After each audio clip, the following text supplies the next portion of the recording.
السلام علیکم ورحمۃ اللہ۔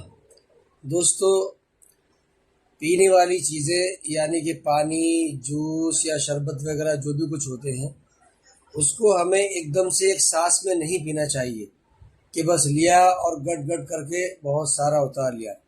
اس سے کیا ہوتا ہے کہ معدہ بھاری ہو جاتا ہے، کبھی کبھی لیور میں درد بھی ہو جاتا ہے، اور ایک ساتھ زیادہ پانی پینے سے اور پیٹ بھی بڑا ہوتا ہے۔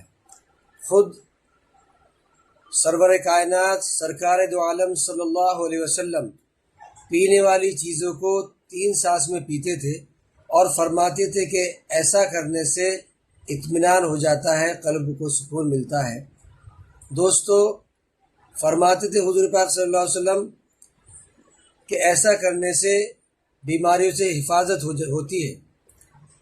تو ہم کو چاہیے کہ ہم جناب محمد رسول اللہ صلی اللہ علیہ وسلم کے طریقے پر پانی پیے، یعنی کہ کم سے کم 3 سانس میں ہم پانی پیے، جو بھی چیز پینے والی ہو وہ 3 سانس میں پیے اور رکیں، اور ہر سانس میں رکنے کے بعد الحمدللہ کہیں۔ ایسا کرنے سے وہ چیزیں آپ کے بدن کو بھی لگیں گی اور خوب ہضم بھی ہوں گی۔ تو اگر ہم حضور اکرم صلی اللہ علیہ وسلم کے طریقے پر کھائیں اور پیے تو انشاءاللہ تعالی اس سے ہمیں بہت فائدہ ہوگا۔